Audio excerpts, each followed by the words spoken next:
So with a goblet squat, one single dumbbell or kettlebell, couple ways to hold it. I'm going to show you a couple variations of it and what I think is easiest to do. But with the goblet squat, it's just basically a weighted squat. And the goal of it is to put as much of the body under stress as possible. When we do these movements, the more muscles we're working at one time, the better overall response we're going to get, both metabolically and cardiovascularly speaking. So if the movement dictates that we do a goblet squat, do it with a kettlebell or a dumbbell, depending, and I'll show you both right now. Okay, let me grab my kettlebell.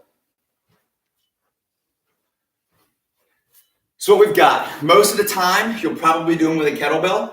But I'll show you that second. The first movement, all we're gonna do with this, pretty straightforward, right? I like to hold the dumbbell this way, okay? When we squat, keep the head of that dumbbell right underneath the chin, okay? As we squat, remember, knees out. So we don't want those knees to cave in. Drive the knees out as we go down and drive them out as we come up, okay? Our depth on these, pretty low, okay? So we wanna be below the crease of our knee. So pretty low into the bottom, and that's just going to ensure good range of motion. And then drive up all the way to the top. Make sure we keep the dumbbell or kettlebell, whatever we're using, nice and tight to the body, okay? We don't want it out here because that's gonna pull the chest too far forward.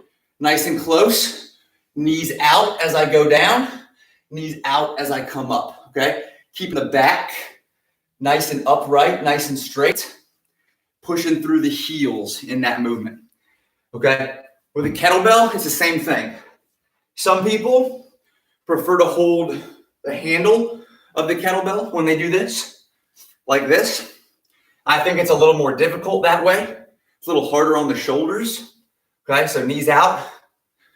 I prefer to hold it this way, okay? So handle facing down. A little bit more comfortable, a little bit more compact, a little bit less exhausting. Okay. Knees out, butt down, chest up, and stand. So essentially what we're doing on these movements, engaging a lot of shoulder and a lot of upper back and a lot of core. Okay, so the advantage to squatting any kind of weight, dumbbell, kettlebell, double dumbbell, whatever, it's just that it's going to focus on more than just the legs. So full body movement at that point. We're incorporating a lot of different muscles, a lot of stabilizers. So whenever you can take advantage of a weighted squat, be it a double dumbbell front squat, a goblet squat with a dumbbell or a kettlebell, do it.